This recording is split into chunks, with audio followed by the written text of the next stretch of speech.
Recebemos agora neste jornal o professor de Relações Internacionais, José Francisco Pavia. Professor, seja bem-vindo. Boa tarde. Se calhar começávamos pelas questões relacionadas com o Líbano, com Israel a intensificar as operações e a passar a controlar, nomeadamente, todas as pontes do rio Litani, e também com esta consequência, agora no âmbito desta escalada, que passa pela expulsão do embaixador iraniano do país. O Líbano revogou a acreditação do embaixador iraniano. Enfim, o que é que estamos a assistir e o que é que poderá estar para acontecer? Bom dia, antes de mais, e também lá para casa. Em primeiro lugar, o Líbano não tem relações diplomáticas com Israel. O Líbano é um dos países que não reconhece Israel. Pois. E o governo do Líbano tem um presidente que é um cristão maronita, o primeiro-ministro é um sunita e o presidente do parlamento é um xiita. Quem conduz a política externa do Líbano é, obviamente, o presidente e o governo. E, portanto, já estamos aqui a ver e a compreender o porquê deste passo e desta escalada. Obviamente, se fosse um xiita que lá estivesse, não faria isso, como é evidente, porque o Irão é um dos principais apoiantes, precisamente, do movimento Hezbollah, que representa, enfim, às vezes é assim parecido, portanto, os xiitas nesse país. Portanto, há esta questão sectária, para percebermos o porquê deste passo.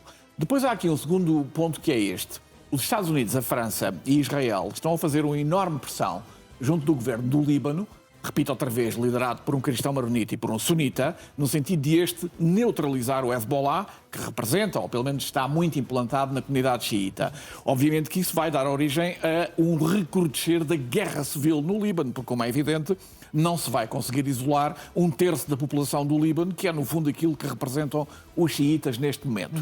Havia ainda a hipótese de, eventualmente, o Líbano receber apoio quer dos Estados Unidos, quer da França, caso este avançasse para um figurino semelhante àquele que aconteceu nos acordos de Abrão, ou seja, o Líbano iria reconhecer o Estado de Israel a troco de um enorme investimento americano e francês nesse país. Obviamente que isso iria depois indispor, se quiser pôr a coisa assim, quer os xiitas, quer os sunitas, que representam cerca de 80% da população do Líbano neste momento. E, portanto, como vê, a situação não é fácil. A intervenção ali estará, então, para durar. Será um cenário prolongado de Não há dúvida guerra. sobre isso, porque o Líbano, é preciso perceber um pouco a história do Líbano. O Líbano já foi, inclusivamente, um país que teve uma maioria cristã. Por alguma razão, o presidente é sempre um cristão, ainda vem precisamente dessa altura. Agora, digamos que as dinâmicas demográficas que têm acontecido nas últimas décadas têm, digamos que, alterado completamente essa situação, e hoje em dia são os xiitas que constituem a maioria da população do Líbano. E daí percebemos o porquê do interesse enorme do Irão e do apoio que o Irão dá, digamos assim, ao Hezbollah. Depois temos outra questão, que é esta ideia de que Israel vai, eventualmente, ocupar, em termos permanentes, a parte sul do Líbano, ou seja, aqueles 30 km, a faixa dos 30 km, que no fundo vai até ao rio Litani. Porquê que isso acontece? Porque Israel já percebeu que não consegue, de outra maneira, desalojar o Hezbollah das suas posições. E a missão das Nações Unidas, que está lá para isso, a UNIFIL, também não consegue fazer isso. E, portanto, Israel vai querer replicar agora no sul do Líbano aquilo que já fez com a Síria, com os Montes Golã, ou com, digamos, a Palestina, com a ocupação da Cisjordânia. E, portanto, no fundo, vai mais uma vez ao arrepio do direito internacional, tentar, no fundo, implementar de facto algo que ele considera que é fundamental para a sua segurança, mas que vai, obviamente, totalmente contra a soberania do Líbano. Portanto, vemos, de facto, Israel muito empenhado também nessa frente, não só, também muito empenhado agora no conflito direto com o Irão, com o aliado com quem se coligou para avançar nessa operação, aqui a dar sinais de que, enfim, teve mais um momento, como se costuma dizer, um momento taco. Exato. Trump always chickens out, exato. Trump acobarda-se sempre. É isso que está aqui em causa, é isso que está na base das declarações que primeiro apareceram em posts na Truth Social e que mais tarde foram verbalizados por Donald Trump junto dos jornalistas? Sim, eu diria que sim, mas agora há aqui um novo elemento que eventualmente poderá fazer parte de uma teoria da conspiração, mas pelo menos já foi noticiado por vários jornais, inclusive o Financial Times, que não é propriamente a trade a teorias da conspiração, que tem a ver com os mercados e que tem a ver, no fundo, com estas movimentações que nós vimos nos mercados desde que essa declaração foi feita, e nomeadamente nas movimentações do preço do petróleo ontem, das bolsas. E Donald Trump sabe bem que efeito é que tem as suas declarações. Donald Trump é um homem dos mercados, obviamente sempre se movimentou nos meios financeiros e, portanto, houve, digamos, movimentações suspeitas de bilhões de dólares a nível, digamos, dos mercados futuros e, enfim, aqueles, digamos, instrumentos mais especulativos relativos ao preço do petróleo ontem. E começa aqui a levantar-se aqui uma nuvem de suspeitas relativamente a quem é que estará por trás disso, se calhar nunca saberemos,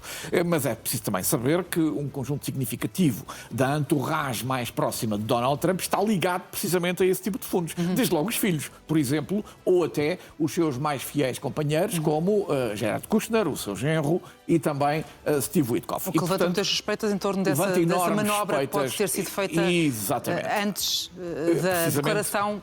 Reação que tendo como ponto de vista e tendo como objetivo precisamente fazer, digamos, que os mercados reagissem dessa maneira para depois alguém tirar enormes lucros acerca disso. E enquanto isso, consegue também ir ganhando aqui algum tempo, ganha tempo, esse é o segundo ponto. E para quê? Para quê, exatamente. Em primeiro lugar, para que o navio USS Tripoli, que largou do Japão e que está a caminho do Golfo Pérsico com 2.500 marines a bordo, consiga lá chegar. E está em vias de chegar. Depois também já noticiamos aqui que há outro que vem agora da Califórnia. Esse demorará mais tempo a chegar, 2 semanas ou 3 pelo menos, para que haja aqui um maior leque de oportunidades para Trump, nomeadamente... E essas oportunidades passam pelo quê, exatamente? Desde logo, a ideia que vem sendo noticiada é a ocupação da ilha de Karg, mas parece-me que isso pode ser, digamos aqui, uma espécie de cortina de fumo, no sentido em que, se olhar para o mapa, verá que a ilha de Karg está muito longe, digamos assim, do Estreito de Hormuz. Faria mais sentido se o objetivo principal for, digamos, libertar ou tentar libertar o Estreito de Hormuz, ocupar algumas daquelas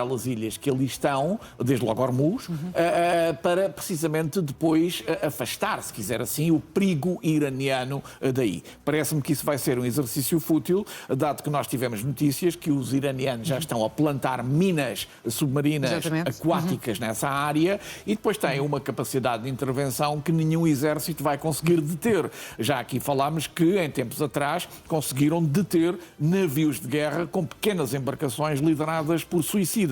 E, portanto, obviamente que isso será um exercício fútil, terá que haver aqui lugar a uma negociação para se conseguir resolver esse problema. E podemos levar a pensar que, se até aqui há muito essa ideia de que Donald Trump avançou sem ter uma estratégia delineada, desta vez, e depois destas declarações, começou a surgir a verdadeira estratégia norte-americana no âmbito deste conflito, ainda que seja a remediar uma situação que não controlou? Era isso exatamente que eu ia dizer. Sim. É uma estratégia de remediar algo que não existia, porque nós nunca soubemos exatamente. Portanto, foi um problema que o Donald Trump criou para si próprio, mas que agora está a tentar resolver. Sim. Exatamente, com este tipo de, digamos, escolhas atabalhoadas à última da hora, no sentido de tentar remediar um problema que ele próprio criou, digamos assim, ao meter-se, desculpa a expressão, nesta aventura, apesar de ter sido claramente, digamos que, brifado, se quiser utilizar essa expressão, por todos os, digamos, seus conselheiros e até militares. E, portanto, obviamente, agora, tendo a pressão dos mercados, tendo a pressão dos outros países, tendo a pressão dos países do Golfo, que estão a sofrer enormemente com tudo isto... E ainda a pressão interna? E ainda a pressão interna, nunca devemos esquecer, claro, que apesar de ser daqui a 8 meses, as eleições de novembro estão também aí. Obviamente que tudo isto vai, digamos, encaminhar-se no sentido de o pressionar para resolver este assunto. Agora resta saber como, se será uma saída precipitada, dizendo que ganhou, enfim, sabendo que nós não ganhou, mas aqui a única coisa que podemos já tirar é que o Irão está a resistir de uma forma que ninguém esperava. E não sabemos se, eventualmente, ele irá ficar, e se ficar, qual será a consequência, digamos assim, no futuro. Será um Irão mais agressivo, mais radical, ou alguém mais contemporizador irá, eventualmente, fazer as pazes? É essa, digamos, perspectiva que temos em cima da mesa.